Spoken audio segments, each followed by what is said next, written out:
Welcome, everybody. Thank you for joining. I'm Pete Smith from the University of Aberdeen, and we're here today as part of the LUNS Soil Topic Advisory Group to discuss on-farm soil health measuring and assessing initiatives. So the LUNS Hub, the Land Use for Net Zero and People Hub, is an innovative research initiative which is meant to help drive the transformation of the UK land use that's needed to achieve net zero by 2050. And we are the Soils Topic Group, that's informally known as the Soils Tag, is part of the hub and it's tasked with collating evidence reviews on soil health and carbon dynamics and leading workshops to define healthy soil systems. And this last task is specifically today's workshop will contribute to that. So today I'll be chairing the meeting with my co-lead Ellen Fay, who's the Director of Sustainable Soils Alliance.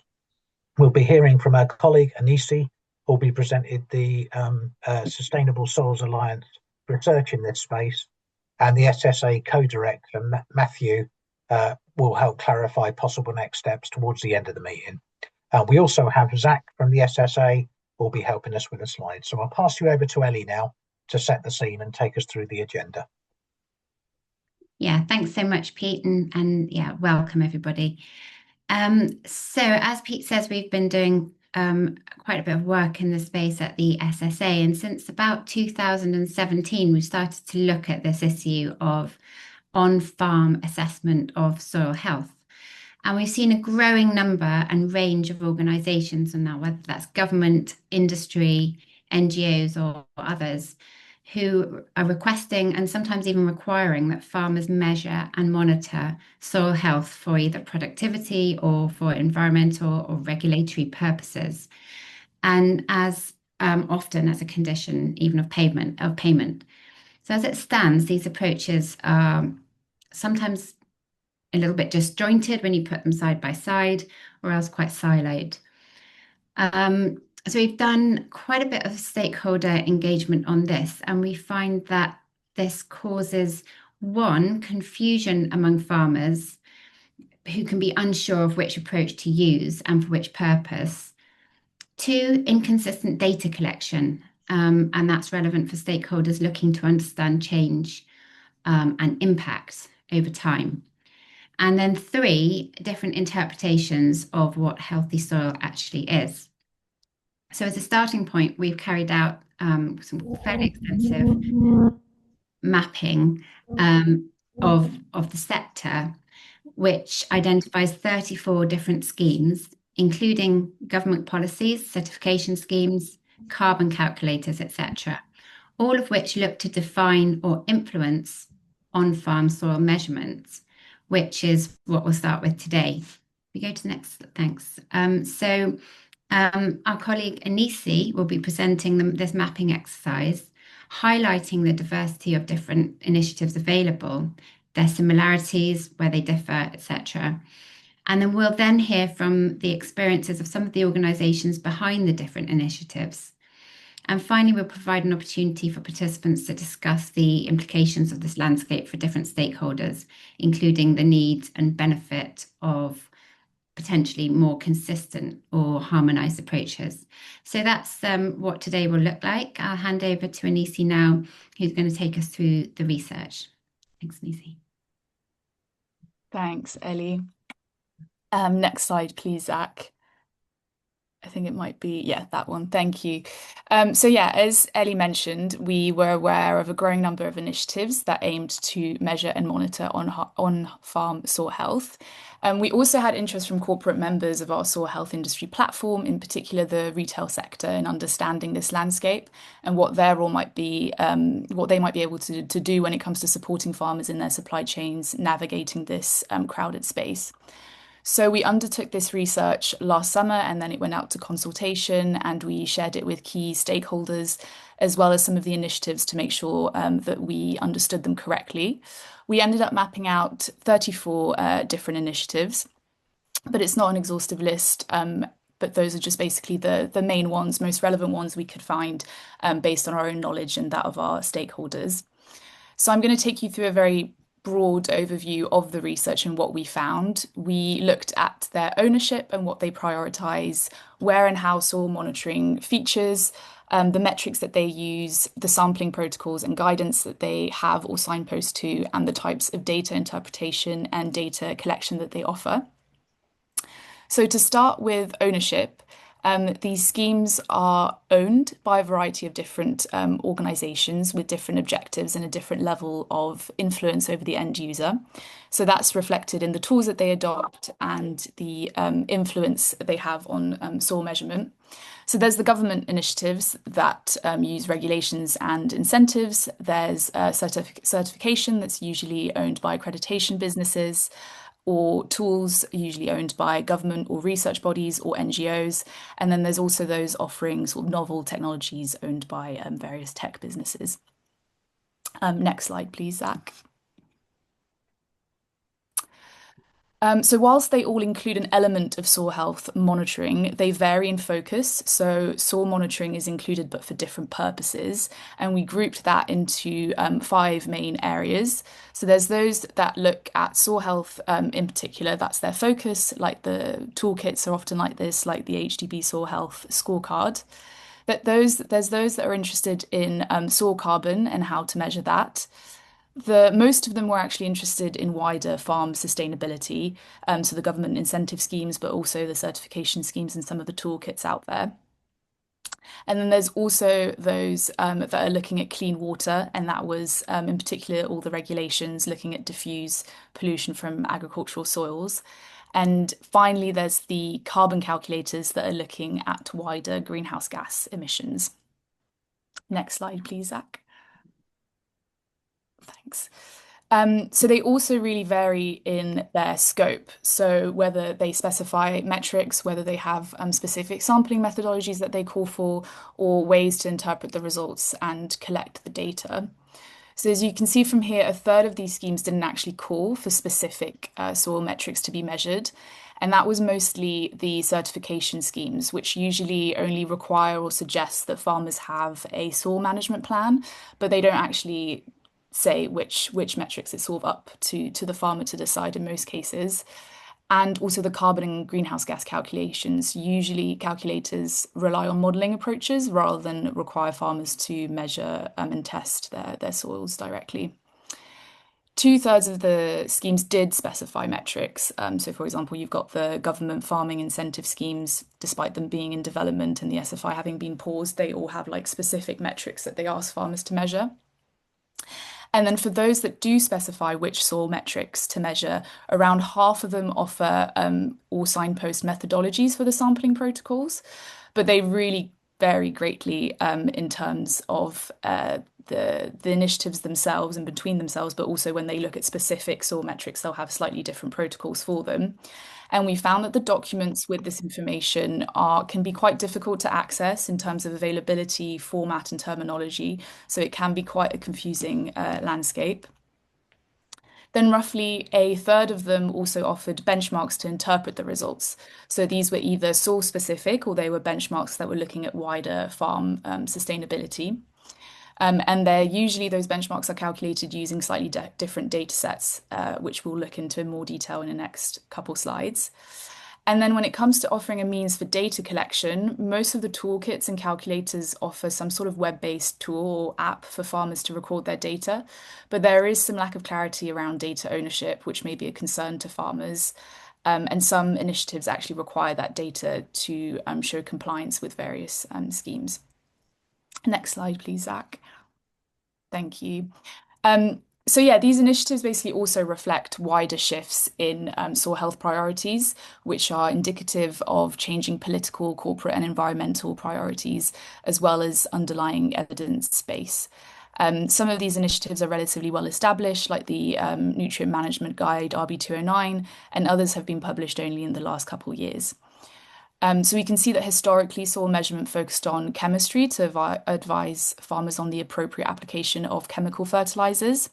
And then there's been a growing interest in farming's role in climate change mitigation, and that's increased the focus on soil carbon. And also an increase in interest in biological activity and the regenerative movement that's really highlighted the importance of overall soil health and life.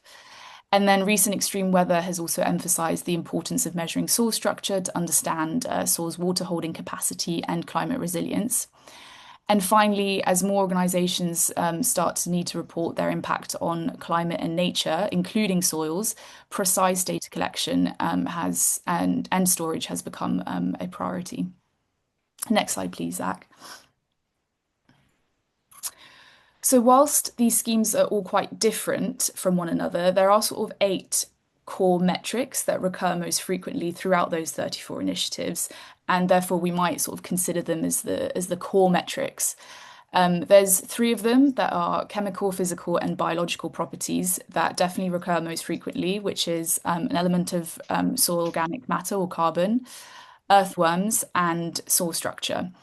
They're not actually legal requirements, and there is a considerable amount of variation in sampling protocols when it comes to how they feature in these different initiatives. Then there are 5 chemical properties that farmers are legally required to measure in England through the Farming Rules for Water, and nitrogen is also a requirement in Wales. The sampling protocols for those metrics usually initiatives signpost the Nutrient Management Guide, RB209, so there's a bit more consistency around those. Next slide, please, Zach.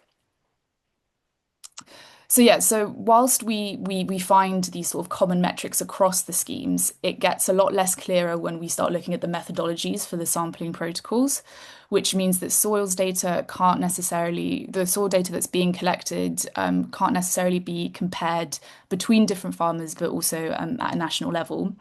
So as you can see here, there's differences in the types of field that farmers are told to look at, differences in the number of samples, whether they should be following a W or a 5-meter radius area when it comes to sampling design. Depth of topsoils and subsoils vary slightly across the schemes. They're asked to do different tests when it comes to soil organic matter or carbon. They're using different tools, and also they're told to measure their soils at different sort of frequency between a range of 1 to 5 years. Next slide, please, Zach.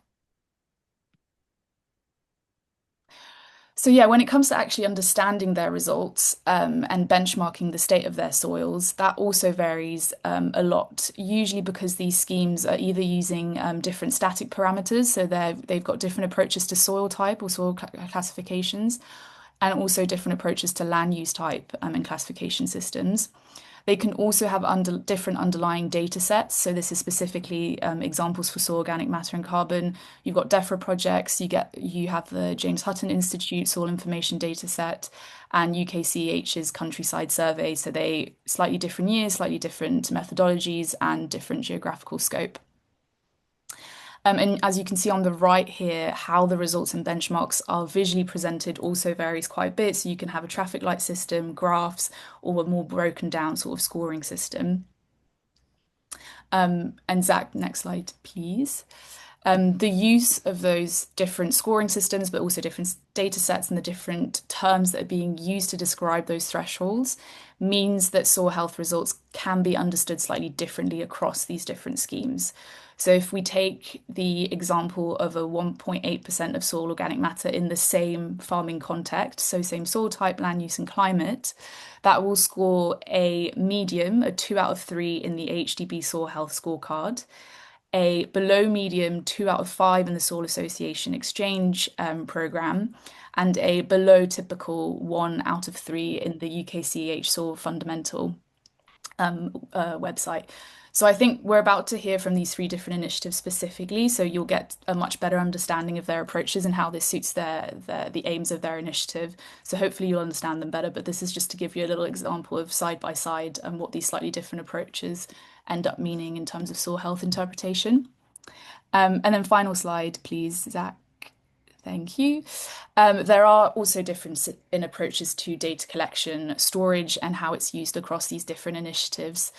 So there's a couple different purposes for which the data is being collected. So there's farmer use only. So a farmer can upload and access their test results to record their soil health and track the changes. And that data is not shared externally. So that's the case of most toolkits that offer a web-based tool or an app for a farmer to use it. There's data being collected for compliance purposes, so that's usually through a soil management plan that includes some soil test results. and that's usually used to demonstrate that testing has actually taken place, but no data is actually being recorded. So that's usually for certification and incentivization schemes. There's also data being collected for comparison. So the data is usually anonymized in that case and then aggregated to enable local comparison and benchmarking. So NRM, looking at soil carbon, does that. And then finally, there's also data being collected for national benchmarking. So the data is also anonymized and then it's used to improve models or nationwide benchmarking, like the Northern Irish Soil Nutrient Health Scheme. So yeah, that's the sort of very broad overview of the research. The report itself, which you should have all been linked to in the meeting invite, but I can also share it in the chat, has appendixes that you can sort of compare these different schemes, and it gives you a little bit more detail about exactly which metrics they use and whether they ask for things like soil management plans and that sort of thing. But Zach, also, if you share the next slide, there is my email address if anyone wants to get in touch and has any questions specifically about the research or would like to discuss it further. But I will pass on to Ellie, who will introduce our next speakers. Thank you. Thanks so much, Anisi. Yeah, and as Anisi says, we're really happy to. Well, what we'll do is we'll additionally upload the research to the LUNS website, so you can access it there and share it via a link if you need it. So we're now going to hear from 3 of the initiatives that Anisi's touched upon that offer soil health toolkits and benchmarks. We want to, really kind of demonstrate their experience of rolling out these initiatives, why they took the approaches they did, and how this suits the aims that they are seeking to achieve. So we're going to start with Amanda Bennett, Senior Environment Manager at the AHDB, Agriculture and Horticultural Development Board. And Amanda will present the AHDB Soil Health Scorecard.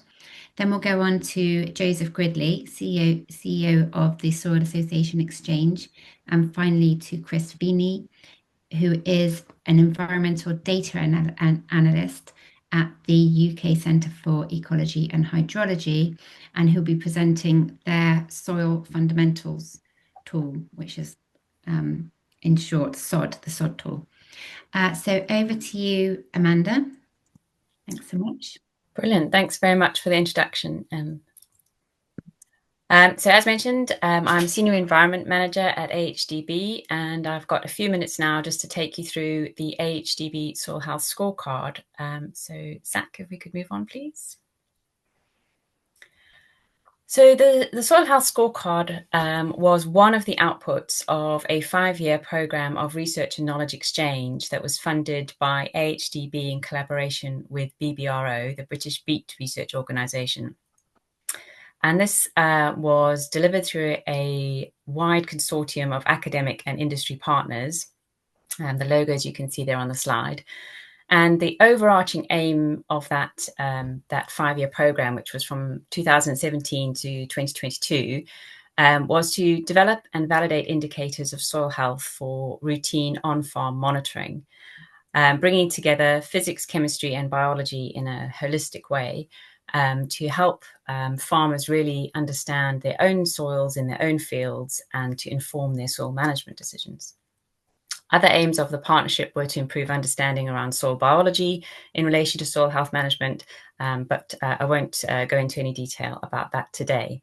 There is a link on the bottom of the slide there if anybody's interested in finding out more about all of the projects within that partnership. But if we could move on, thanks, Zach. So just to say that the aim for this really was for farmers to go out themselves and better understand their own soils. So in terms of finding a sampling location in the field to go and make the assessments, it was really up to them to, with their own knowledge of their own fields, to understand where would be a good place to go and look. Do they want to look and compare a good area of the field with a bad area of the field? Is there somewhere that's always yielding badly or always yielding better? What's the difference between those locations to understand that? So if we could just click on, please. Sorry, I've got quite a few builds in the slide. I'm going to have to keep asking Zach to move on. So the idea would be to find a location and geo-reference that site. And what 3 words was one of the tools that we were using for that in the research. If you could just click on one, please, Zach. Thank you. So at each of those georeference sites, the idea is working around a 5-meter radius. So that would be the sampling site. You could do multiple sampling sites within a field, but at that georeference point, that center point is recorded within the 5-meter radius. There are 3 spade assessments looking at the visual evaluation of soil structure and also doing an earthworm count as a biological indicator at that time. And then the stars represented on that diagram there are a number of different topsoil samples that will be consolidated into a sample that we sent off to the lab. I should just say that the idea with the scorecard is that it is limited to topsoil sampling, and it is agricultural settings in lowland agriculture. So if you could just click on, please, Zach. Thank you. Oh, there's quite a few builds in this. Do you want to just do about 4 or 5, and then I'll just talk through the whole thing? One more. Thank you. That's perfect. So in the field, the idea is the visual evaluation of soil structure. That was based on guidance that had previously been developed through SRUC. And we have, as AHDB, now produced other resources that are laminated for in-field use with the intention that farmers will go out and do that themselves. Again, at the same time, we do the earthworm count. And the topsoil samples that are sent off to the lab include pH, extractable phosphorus, magnesium and potassium, and soil organic matter.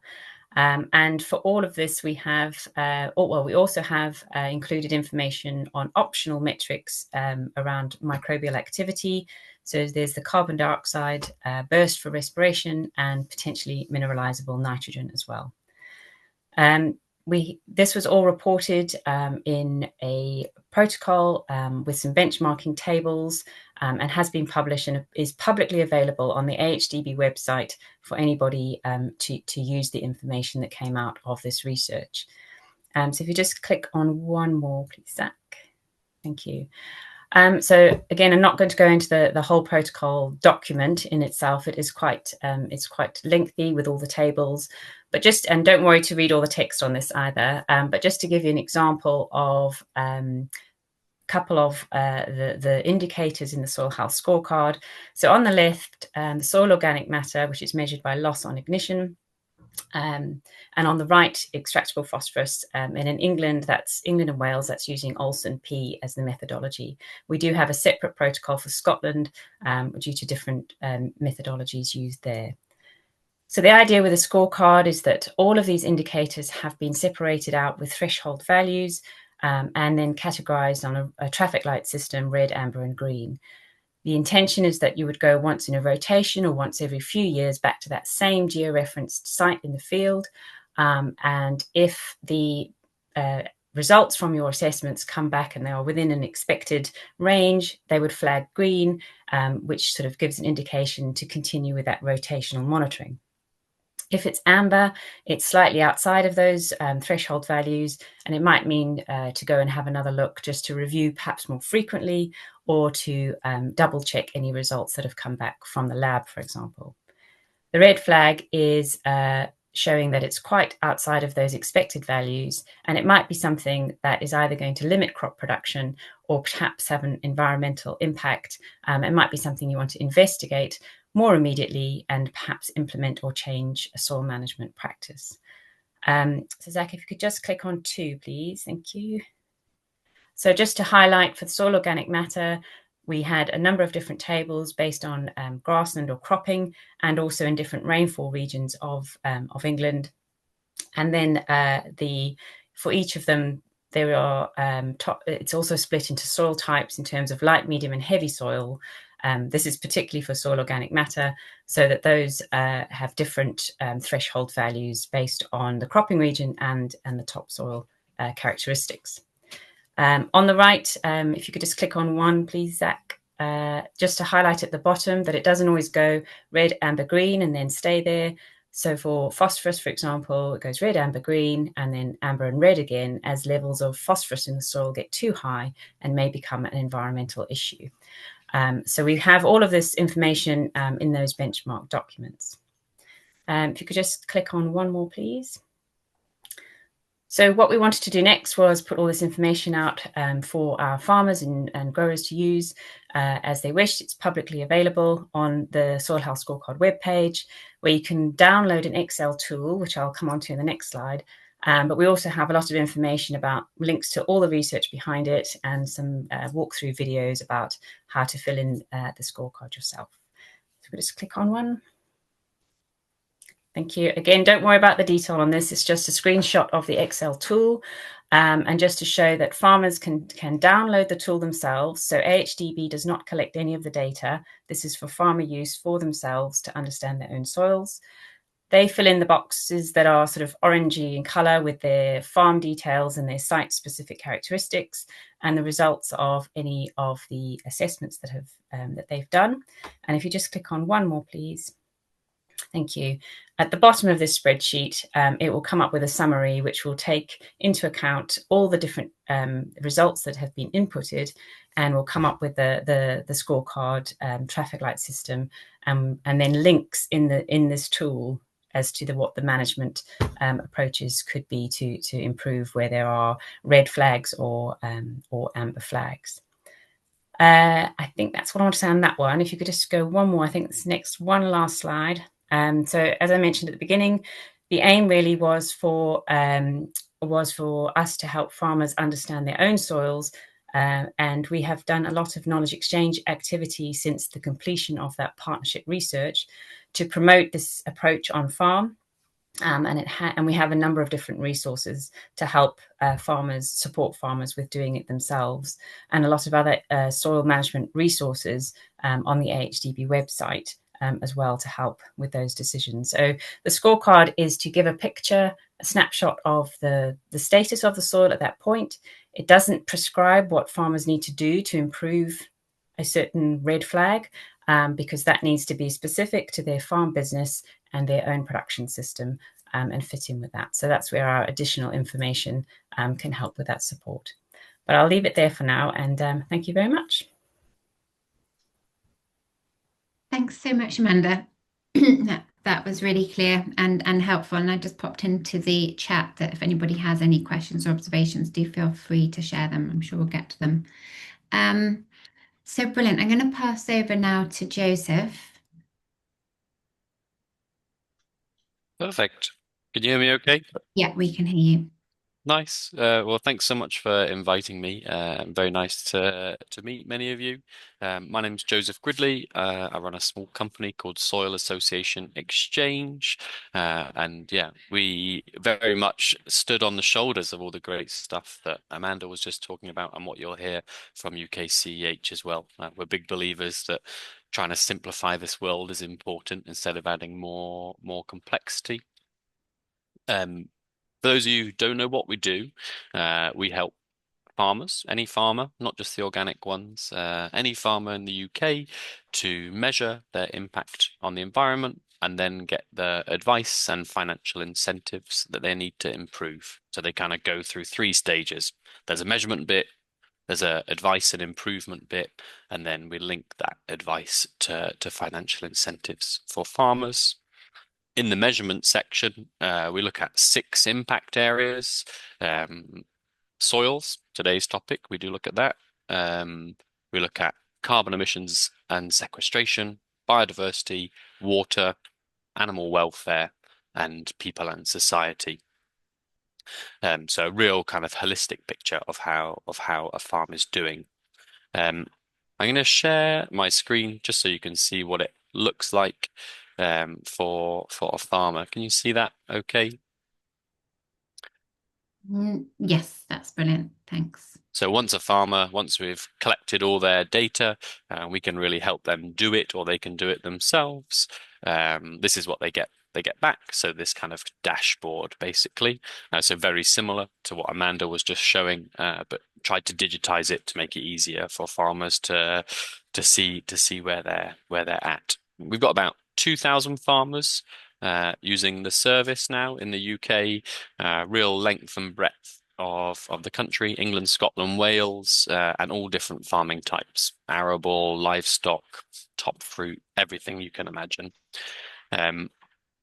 In our soils, these are the metrics that we look at. So very similar to what you heard in Anisse's and Amanda's presentation. So organic matter, bulk density, carbon nitrogen ratio, soil cover, so how much of the farm has got kind of green cover on it, pH, earthworms, and then we do a VES score as well, but we just don't score it. We chose these metrics. We have a kind of science advisory committee that helps us choose things that are the right ones.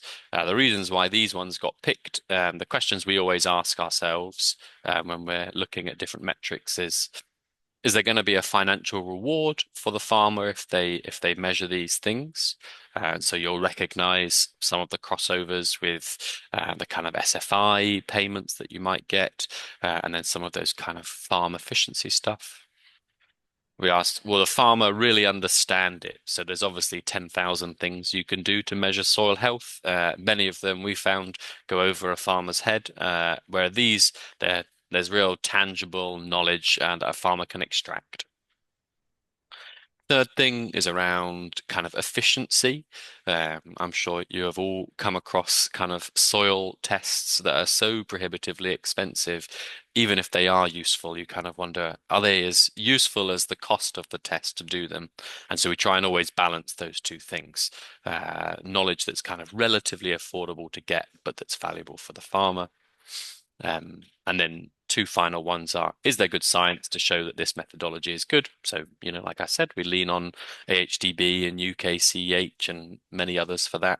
And then, a lot of our work is with supermarkets, processors, banks that are interested in this information. And so the way we're measuring it, is it aligning to those kind of industry standards?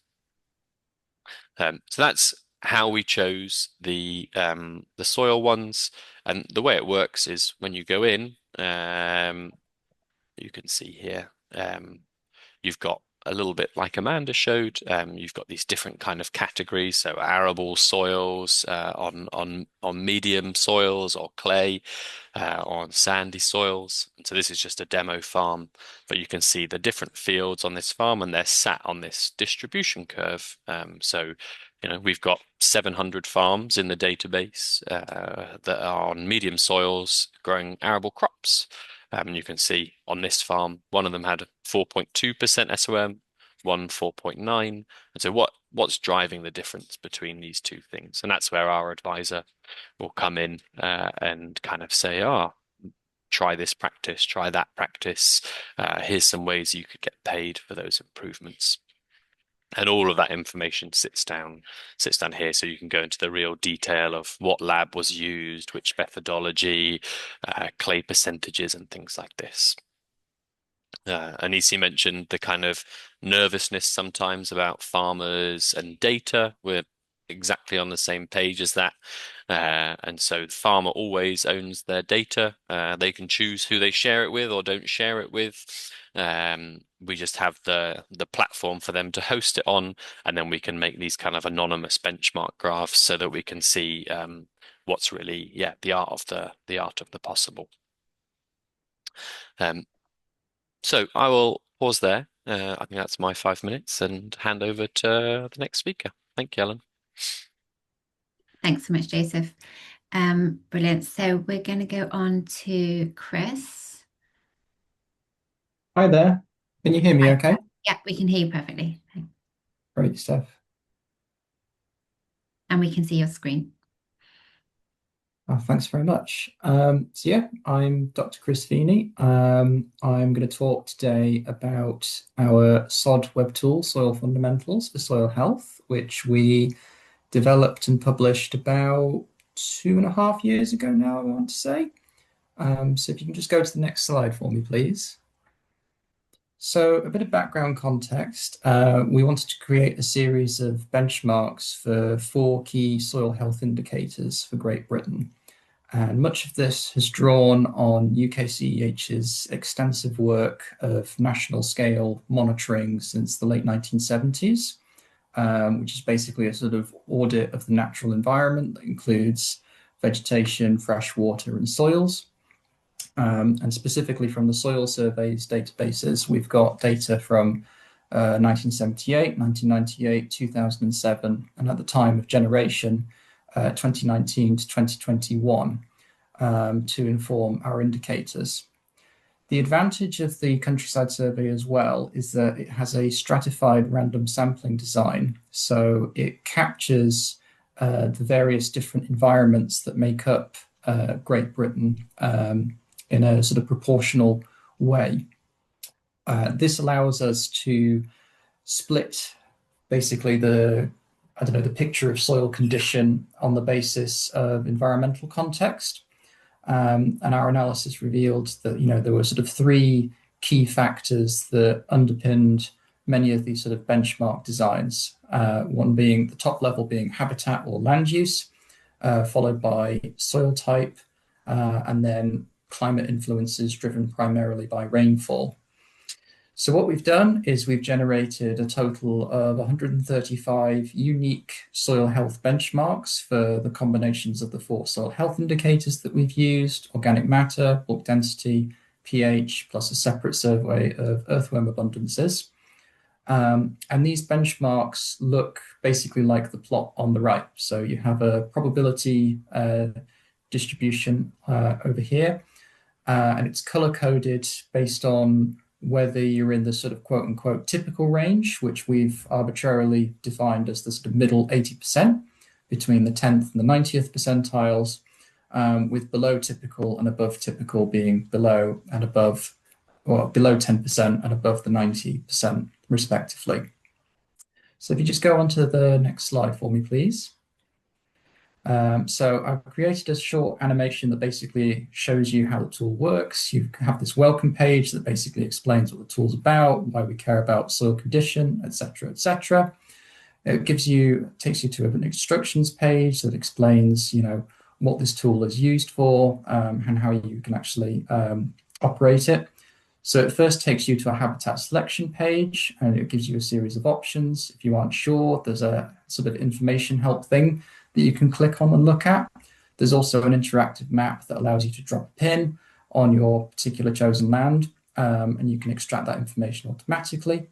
Then it takes you to soil type, and you've got a similar setup. We don't have a soil map for this due to licensing restrictions, so instead we've got this decision tree, and you can follow a series of yes/no questions to get your best guess of what the soil type is.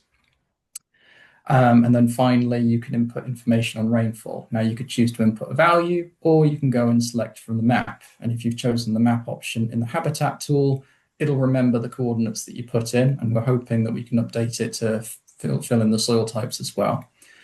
It then spits out the results, which are these distribution plots or benchmarks for the 4 soil health indicators, plus a summary table at the bottom. And it will show you in a moment that if you have data to hand, you can enter this and see where it sits on the distribution. So with this example, a value of 15% organic matter, in this case, would put you in the top 10%. And there's information that tells you a bit more detail what these indicators are useful for. Finally, you can download an assessment sheet that keeps a record of everything that you've entered, because once you close the SOD web tool, that's it, the data's gone. We don't keep a record of it. So if you want a record for future posterity, then it's there in this sort of small PDF file. And that should be pretty much the end of the animation. So if you can just take me to the next slide for me, please. So to summarize the functionality of the SOD web tool, hopefully some of that has become clear in that sort of short demonstration. What it is actually quite similar to the previous 2 tools that we've learned about. It's about providing context for your chosen environment. Although in our case, certainly, we're not telling you the status of your specific address. We don't have like the sophisticated sort of lookup table of like, this farm has got this set of conditions and this farm over there has got this set. That's not what this is about. It reports on 4 key indicators covering the breadth of sort of physical, chemical, and biological aspects of soil condition. Of course, there's so many other metrics that one could use to describe how a soil's condition is, but we were a little bit wary of, providing massive sort of information overload. So we wanted to start with what we felt were like the most important and gradually build up with user demand. The tool shows references based on nationally representative data. It doesn't show thresholds, where if you cross it, that's it, you've got a degraded system or you're going to cause all sorts of issues for downstream watercourses. And it doesn't show any sort of government set targets that you need to make sure that you're staying within either. What this is about is just basically showing context compared to land that has similar characteristics to yours, so you can see how you compare against the national picture. As I said, as I showed rather, you can produce a sort of PDF file that records all of your inputs and your results for future reference. And once you close the sod tool, that's it. It's gone instantly. We're not tracking people's data. It's not set up that way. The most that we do is we might track cookies if you choose to select them, just to help us monitor web traffic and see how often it's being used, etc. Finally, and I'll show this on the next slide, but we provide helpful guidance so you can go out and collect your own measurements. And if you want to use that for this tool or for a different tool, that's up to you. But we don't tell you necessarily how to improve or maintain your soil's condition. As I mentioned, we've got 135 unique soil health benchmarks, and we're not just covering arable and improved sort of grassland pasture areas. We're also doing a lot of the semi-natural environment as well. So it wouldn't be practical to give like a great big long list of, well, here's how you might be able to do things to, I don't know, turn your soil organic matter condition around. So if you just go to the next slide for me, please. So I mentioned the soil health assessment guidance. It's a 3-page document. And basically, if you visit the SOD web tool, if you just go to the top right-hand side of the actual web browser, it will say assessment guidance, and it will take you to this PDF. And it just gives you a short summary of what you need to basically go out and take your own samples so that you could potentially have values that you could input into SOD and compare against the benchmarks that we've produced. And I think that's about it. So if the last slide should just be a thank you slide. So yeah, that's the SOD web tool, and happy to take any questions from anyone. That's awesome. Thanks, Chris. And thanks to Amanda and Joseph as well. They're fantastic presentations of 3 really useful tools. So I noticed that there have been quite a few questions going on in the chat. Chris, you probably haven't seen them because you were presenting, but Joseph and Amanda have already answered a bunch of those in the chat. We can now open it up to questions for the next 10 minutes. And I'm going to bring in Matt later, who has some questions that came from the soils tag, which he will ask later. But let's see if we have anybody from the audience who wants to ask a question live. If you do, please put your hand up, or just open your mic and start speaking.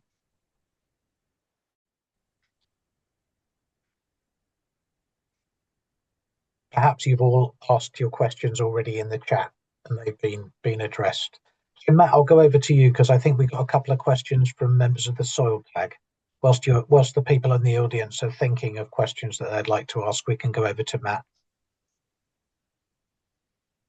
Yeah, I think it'd be interesting to hear from all 3 schemes what sort of engagement they have with farmers looking to implement them.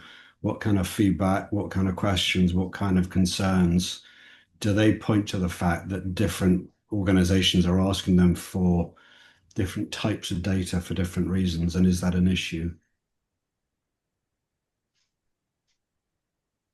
I can go first if you like, Amanda and Chris. On the soil health stuff, what we find is that actually kind of supply chains, banks, things like that, they're actually less interested in the specific metrics. I guess their kind of angle on this is around risk. So, will we be able to get broccoli off this field? Will this farmer be able to repay their mortgage? Those kind of questions. And so in many ways, whether you're measuring soil organic matter, one methodology or the other is less important. The important thing is that you are doing it, and that you keep doing it the same way, so that you can see if you're kind of headed in the right direction, becoming less risky. Overall, maybe unsurprisingly, of the 6 areas that we look at, carbon typically seems to be quite a turn off for farmers, for us, the kind of emissions piece. It feels quite intangible to them.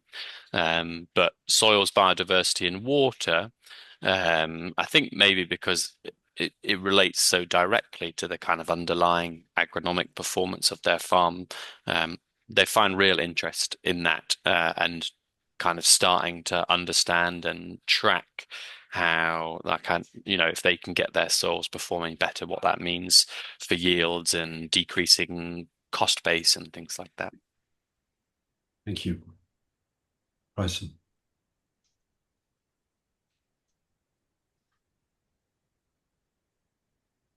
Is that me? Sorry. Yep. Oh, I can. Okay. Thank you. I'm just thinking. One term that we hear quite often from farmers is that they need to do things so that they can tick a box. Have you got any data on, for those farmers that have engaged with these kind of assessments, then how many of them sort of change practice or management afterwards? Or are they ticking the box essentially, and then the report or the information that they get sits on the shelf or in the cupboard gathering dust? From our side, we know that of the farmers that have gone through, 90% do change their practices. So they do something new. Yep. Sometimes that might be something small, and sometimes it might be a whole system change, but 90% do something. And 80% think that they are more profitable. So we've helped them kind of find a new income stream or save some money, which is what we think is key for the new practices to stick. Because, I don't know, we found anyway, you ask 1,000 farmers, like, do you want to do good stuff for the planet? They all say yes, just make sure it pays. And so finding ways so that it doesn't feel like a box ticking exercise, but part of the kind of farm business is key. Okay, thank you. Because certainly we've heard it said about nutrient management reports that it's sort of mandatory in several schemes, and what the consultants have said is often they're not implemented, maybe because the reports might advise that they need X amount of money spent on lime application, for instance, and the farmers say, well, I just can't do that, I haven't got the spare resources to do so. So that doesn't necessarily always lead to action, but it's great to hear that you've got, that's not the case for your work. Yeah. Can I come in on that as well? Just to add, I think from our experience, obviously at AHDB, providing tools for farmers that are freely accessible without any commercial interest from our side, we have not. It's interesting to hear what Joseph was saying about the behaviour changes afterwards and people actually making a change, because we at AHDB are not tracking the follow up of what farmers are doing if they're using the scorecard. But equally, it has been picked up and is valued, I think, across supply chains. We've had contact with several people several companies that are using it with their farmers as a way to sort of understand their soils better, and so we might not be directly involved in that work with those farmers, but it is being used in that way to make those changes as required elsewhere. The other point I just wanted to make, you were talking about nutrient planning, and I think that has been quite something we found at AHDB in terms of the soil health scorecard was really about soil management planning, but because of the nutrients that are included, there was always a bit of crossover with the nutrient management plan, and our farmers we spoke to fed back about that, and it's sort of, well, I'm already doing that for soil nutrient, for a nutrient management plan, and now you want me to look at it for a soil management plan, and it's sort of, where does it sit? But equally, sorry, this will be my final point, is that we have such a range of farming systems and farmer engagement with their soils, that actually finding something that is suitable as a kind of a foundation level for, some arable farmers, what we are doing with the soil health scorecard will probably be something they've already been doing for a long time. Whereas, other farmers who've not paid as much attention to their soils, it's like, oh, this is a great starting point. And because we have this real range of technical interest and engagement with soils, it's finding a balance of where you start and then how you build on it, and sort of package that all up. So trying to meet the needs of lots of different folk in different audiences, I think, is a challenge. Great, thank you. And to stick on the banger theme, we have a question from Dave Chadwick. Dave, do you want to open your mic and ask the question live?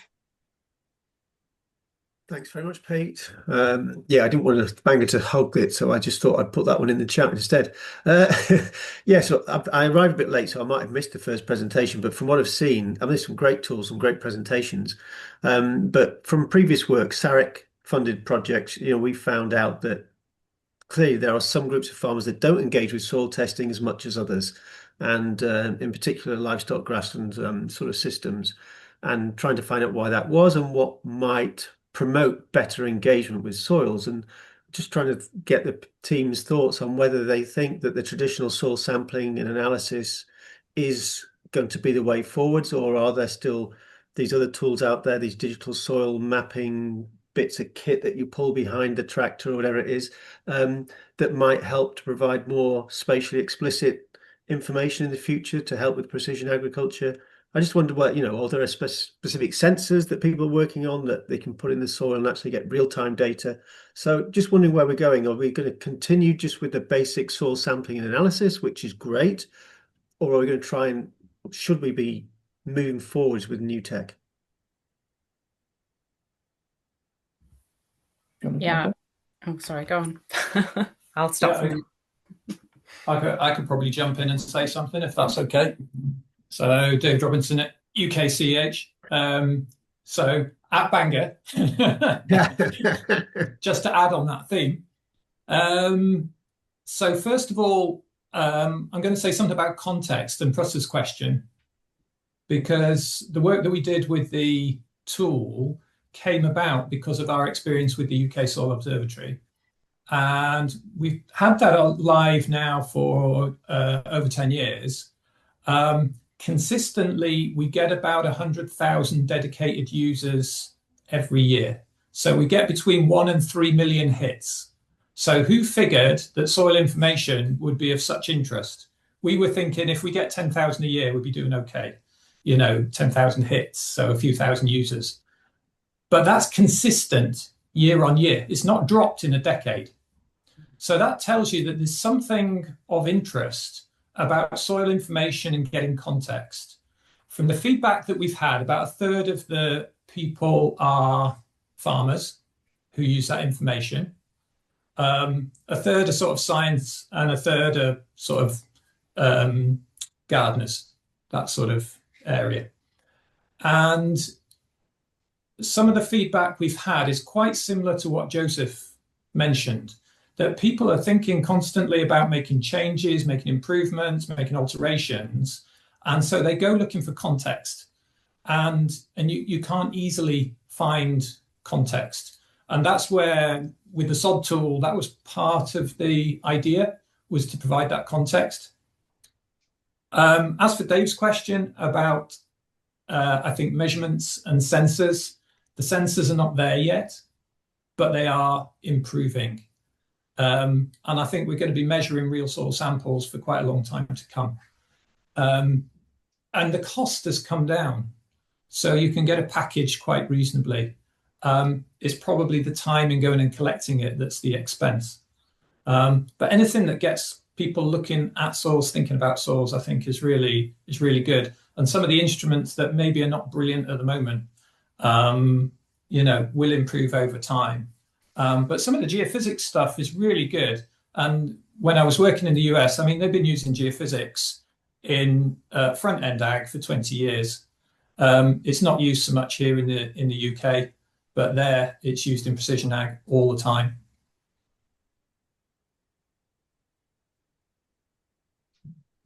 Can I just jump in again? Sorry. Yeah. Go ahead. Then we need to move on after your reply, Amanda. Okay, no problem. Yeah, I was just going to say, I think, you know, collecting data is always great, but it doesn't necessarily result in a behavior change. It's about the interpretation and farmers having confidence in their own data, in their own fields, and actually being able to understand what that means for a management change.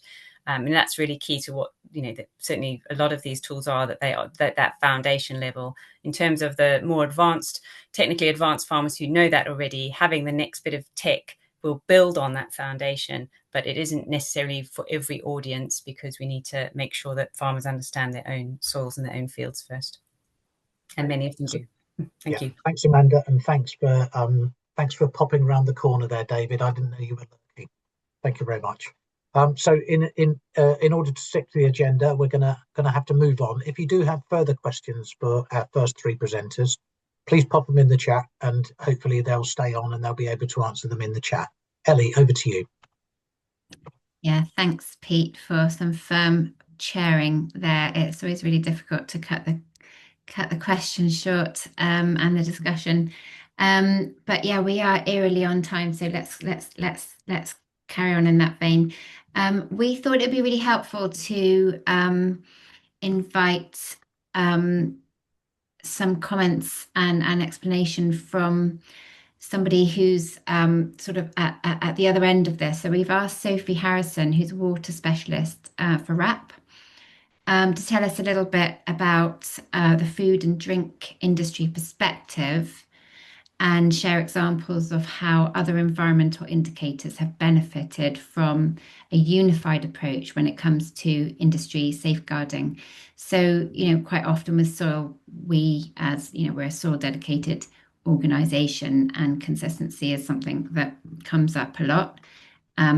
It sounds like it's a kind of, you know, a negativity. It's not necessarily, because we know soils, and as Dave was pointing out, context is everything.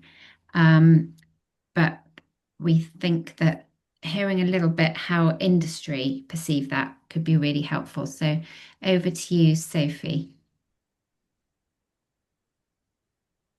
Yeah, it's getting very much into Friday mode.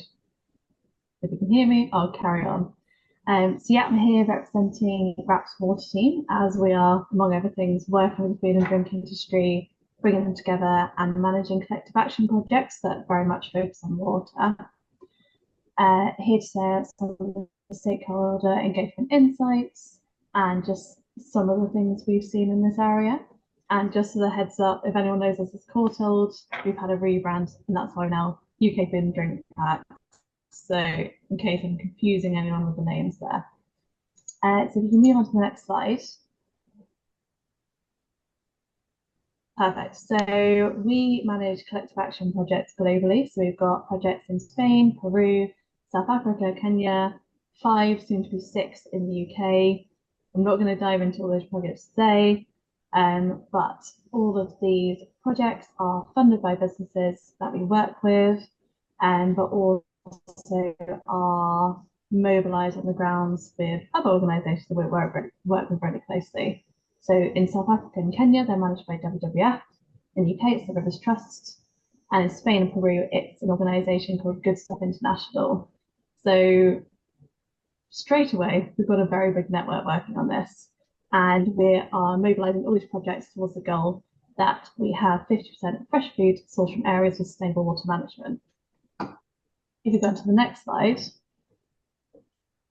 these are some of the businesses we work with. So yeah, this is the next category of stakeholders that we have, our lovely business supporters.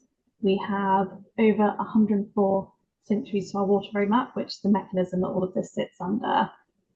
Those 104 businesses are supporting the work and have pledged to follow the principles within the water roadmap, which is very much based on WWF's water stewardship ladder, if you know it, and other universal principles that we're working towards. We're very much not trying to reinvent the wheel, as I think we've probably said a lot of times. for just bringing things together and getting a clear picture for industry, because we're finding that's one of the biggest ways, and I think we've already mentioned it a few times in this meeting, but actually there's just so much going on, there's so much confusion, and we're just trying to cut through that and be like, right, this is what needs to happen, this is what we need to do. And where we do that even more strongly is in our collective action projects. So we have 39 businesses funding them. And so as you can imagine, there's already a big network to be convening, and this has built up over the last 3 years. So we've seen quite a big rise in interest and commitment to water. So this is, yeah, as I was saying, big network. If we go on to the next slide, which is pure chaos, I apologize in advance. But as you can see here, the network is even bigger. This is very much illustrative, hard word to say, slightly out of date. And actually on the stakeholders for the projects themselves, we've only got 2 out of the 9 on here because we ran out of space. I was like, this already shows enough of the chaos here. But yeah, you get the gist. The way we work is absolutely based on stakeholder engagement. And we've got a massive network that we're taking on the journey with us. And the very overused phrase, but as I always say, they can go fast alone or far together. And we're really seeing that in this space. And we see that bringing these huge networks along with us is that way to get systemic change, but also the way to get industry engaged by, again, cutting through that noise. And we're like, right, we're working with all these people, work with us, and we're bringing you all on the same journey together. And if you go on to the final slide, I'll just go into some of the wins we're seeing from this approach. So obviously we've got the actual impact on the ground. So we're seeing biodiversity come back into the sites we're working on. We've been working on the next generation of growers to promote stewardship towards nature.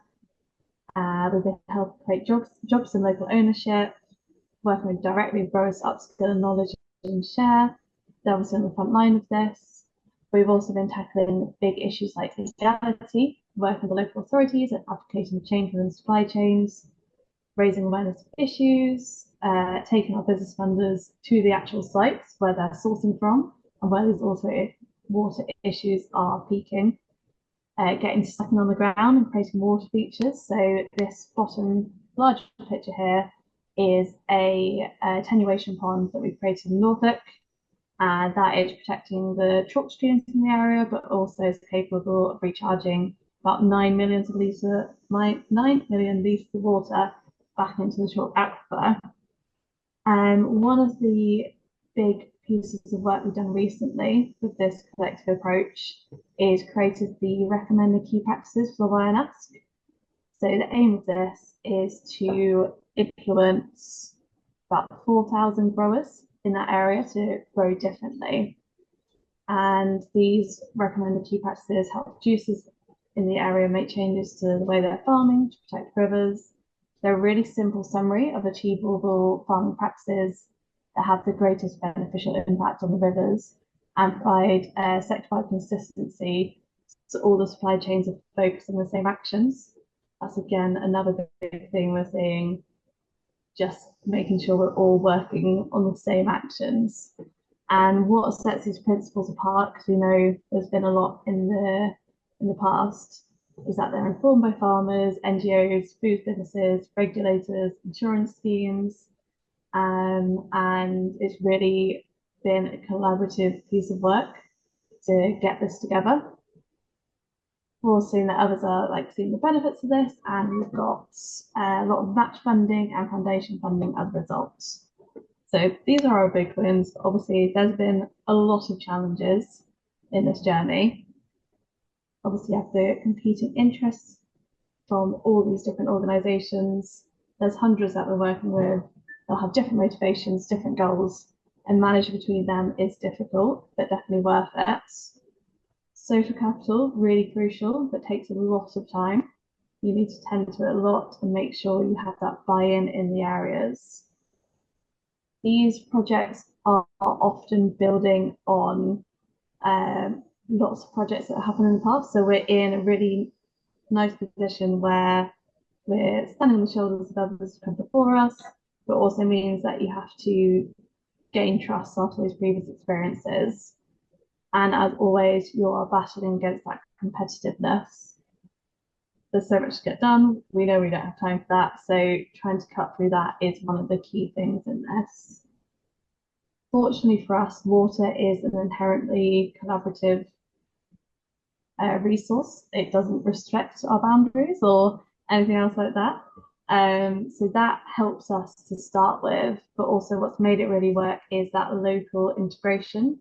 So wherever we work, as I was saying at the beginning, we have those delivery partners. They are on the ground, living, breathing water stewardship in that area, creating those networks, and also putting on face-to-face events where the projects are based, taking the time to nurture those relationships. This all takes a lot of time, these stakeholder relationships, and getting those clear and consistent messages and making it clear from the start that with all our projects, they're long-term commitments. We're not just going to come in, tell people what to do, say we fixed it, and then run off again. We're here to try to create that systemic change that's going to outlive us and essentially make us redundant. We don't want this all to be relying on RAP and the rest of the industry in the future. So that's my 5 minutes. This has been a really long journey we've been on. We've achieved a lot. There's so much more to do, but we are seeing that we're starting to get on the right track and seeing some of these wins coming through.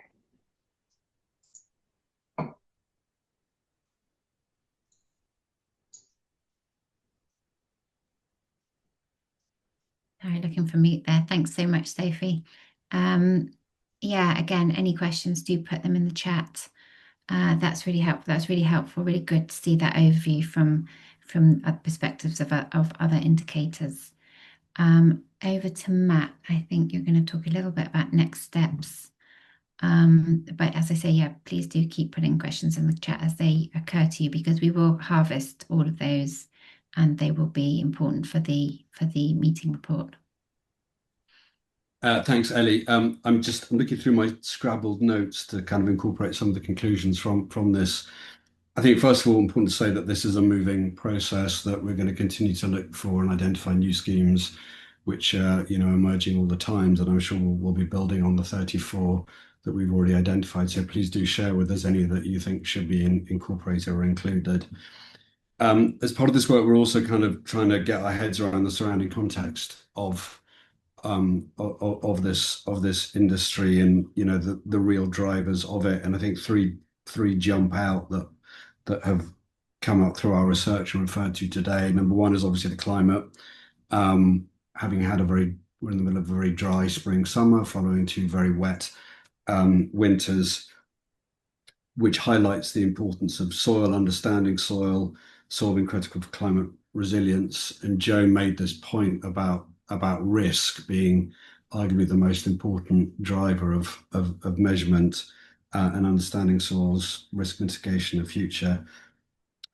There's also the impact of corporate policies, and again, Joe referred to international corporate standards essentially being the driving force of this appetite for data and the understanding of how soils are changing over time. And this year we're going to see the publication of the Greenhouse Gas Protocol on carbon removals, which I think will be a really important driver of new soils data.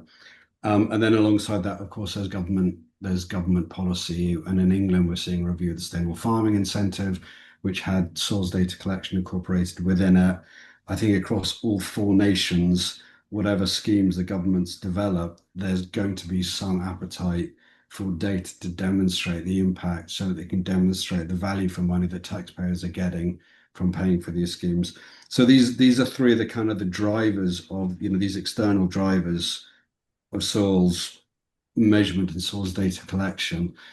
And I think alongside that, we've got a growing number of kind of new entrants into this into the soils data collection space. What started off with the food and drink supply chain, moved into carbon markets, is now including insurance companies, local government, water companies, lots of stakeholders that, as David alluded to some time ago, would have not have had an interest in soil health but now do. So in terms of our next steps, the work that we want to do, a really important part of that is understanding what their perspective is, and and what their appetite for data is going to be, and how that's going to be reflected throughout the industry. And I think at the heart of that is actually, to Amanda's point, this question about, and I think there is a tension here between this kind of top-down appetite for data and a bottom-up appetite for knowledge and information that will support behavior change. Is the data that's collected in the middle of that going to deliver both of those, I guess, those outcomes, international reporting requirements, and how do I understand, what my soil is doing? We can expect some big corporate money to pay for some of this data collection, but it's really got to resonate with farmers who are ultimately responsible for making those changes. So that just collects, I guess, some of my thoughts from this in terms of what we're going to do next with this work. I think lots more conversations with people, lots more evaluation of what's going on, and please do feed into that process. Thanks, Matt. Before we wrap up, I've seen Nicola Mansfield, for example. I don't want to pinpoint people and frighten them, but people who we know are working in this space in some shape or form. John Gilliland, I think you're here as well. Lots of cameras off, so I'm just checking names through the list. But just if there is anybody who sort of sees himself as a stakeholder specifically in this space and wants to share any observations building on what Matt's just said, or what we've heard from the speakers who so generously shared their experiences. We've got a few minutes if anybody has anything to add. Either just unmute yourself and dive in, or raise your hand, or forever hold your peace.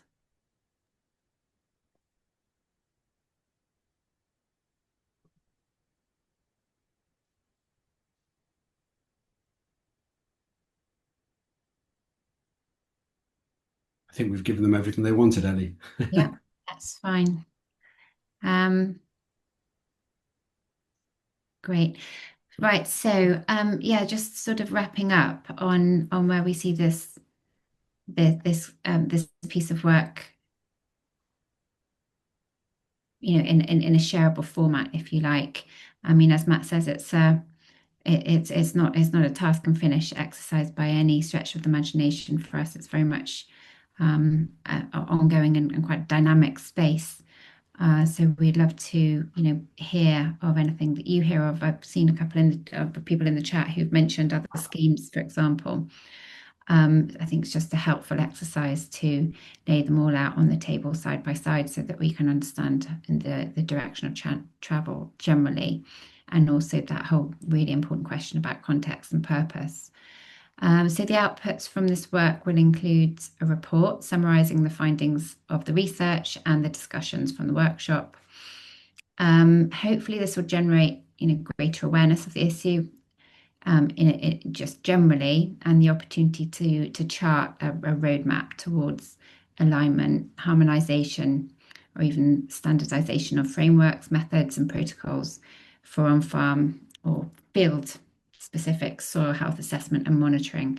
I mean, one thing it would be very helpful to know is how people here today see that question of standardisation, of harmonisation, that they sound quite similar, but we have quite strong responses from people when we talk about this in terms of and the spectrum of responses. So it would be very helpful to hear back from you what your thoughts are on that question.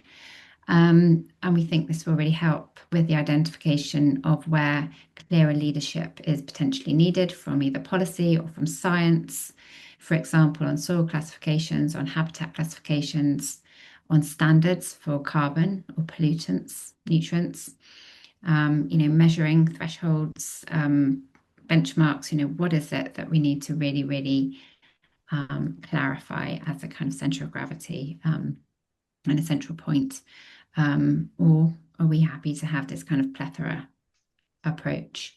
What's needed really going forward, And of course, from the SSA perspective, we're always coming at this from soil at our hearts, if you see what I mean, what's needed from the soil perspective. But of course, that has to be balanced with what's needed from that really important spectrum of other perspectives and needs around livelihoods, around the economy, advancements in tech, etc. So hopefully, we hope to kind of create some kind of foundation also for policymakers, and I've seen their policymakers here on this call, to consider where convergence on common systems for on-farm schemes might be needed, and who that helps farmers, whether it's farmers' customers, and whether it's the kind of national picture, and these things are all sit side by side, but they don't necessarily yet weave together.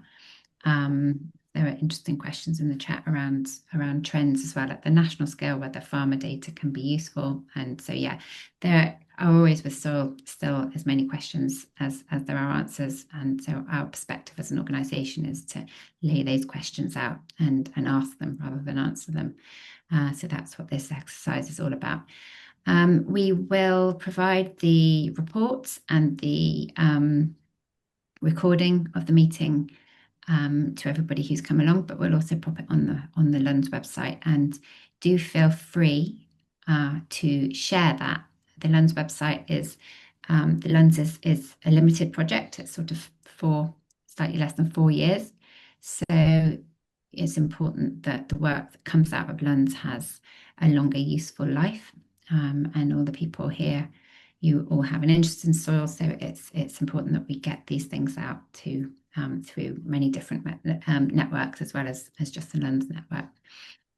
So that's it. We've actually finished bang on time, which is we're very proud of, and we very welcome any questions that you might have. Do keep in touch via email, through the SSA, through Lunds, and we look forward to any follow-ups. Thanks so much.